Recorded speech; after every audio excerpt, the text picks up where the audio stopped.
말씀은 에스겔 24장 27절입니다. 그날에 내 입이 열려서 도피한 자에게 말하고 다시는 잠잠하지 아니하리라. 이같이 너는 그들에게 표징이 되고 그들은 내가 여호와인 줄 알리라. 나의 하나님 되신다라는 제목으로 말씀이 주는 견 함께 나누겠습니다. 에스겔서 13장에서 24장까지는 유다에 대한 하나님의 심판을 계속해서 말하고 있는데, 그들이 우상 숭배로 책망받아 음부로 비유된 예루살렘은 돌이킬 수 없는 하나님의 심판을 직면해야 했습니다. 그 불붙는 예루살렘을 향한 하나님의 메시지가 분명히 있습니다. 하나님께서는 예루살렘을 깨끗하게 하길 원하셨습니다. 그리고 그들을 깨끗게 하셨지만 그들은 깨끗하여지지 않았습니다. 그 일이 계속해서 반복되니 하나님께서는 그들의 부정함과 그들의 죄악을 향해 하나님의 분노가 풀리기도 전에 그들의 더러움이 다시는 깨끗하여지지 아니할 것을 말씀하셨습니다. 그러한 하나님의 마음을 가리켜 14절에 그 일이 이루어질지라 내가 돌이키지도 아니하고 아끼지도 아니하며 뉘우치지도 아니하고 행하리니 그들이 내 모든 행위대로 너를 재판하리라 하였습니다. 하나님께서 이제는 무슨 일이 있어도 돌이키지 않는다 하십니다. 더 이상 자신의 마음을 바꾸지 않겠다는 것입니다. 하나님의 그 큰 진노는 무엇으로 드러난 줄 아십니까? 에스겔의 아내가 죽는 것입니다. 하나님께서는 예루살렘 거민들에 대한 심판을 지금껏 다룬 뒤에 선지자의 아내의 죽음을 통해 그들의 멸망을 예시해 주고 있는 것입니다. 그러면서 하나님께서 하시는 말씀이 16절에 에스겔의 눈에 기뻐하는 것을 빼앗겠다 합니다. 그런데 그렇게 빼앗겨도 에스겔은 슬퍼하거나 울거나 눈물을 흘리거나 하지 말라고 합니다.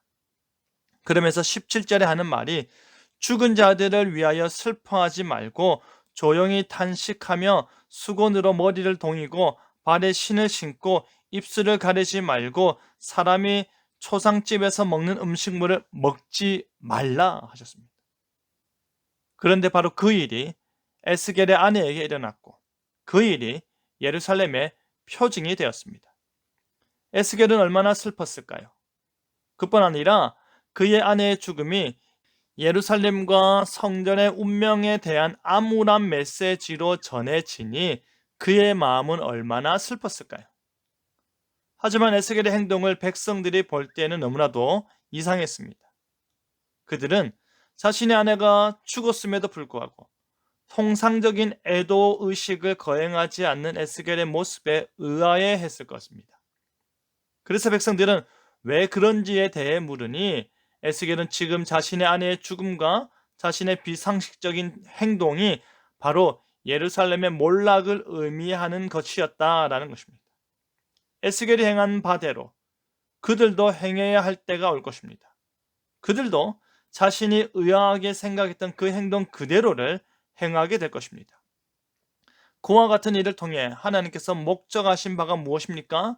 그들이 하나님께서 증표로 준 그와 같은 일들을 다 행할 때에 비로소 그들은 그 일을 행하시는 분이 바로 여호와 하나님이심을 알게 된다는 것입니다. 그리고 예루살렘의 몰락 소식이 에스겔에게 들려올 때에 에스겔은 상실했던 말하는 능력을 되찾게 될 것입니다.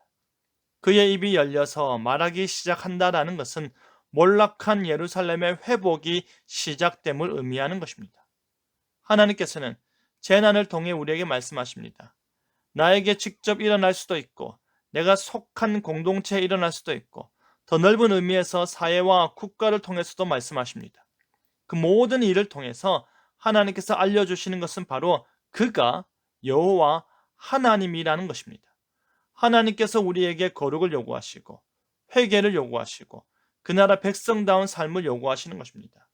나의 삶이 에스겔과 같지 않다고 해서 결코 안심하지 마시길 바랍니다. 하나님께서는 여러 가지 방법으로 그의 뜻을 계시하시고 그의 하나님 되심을 나타내시기 때문입니다.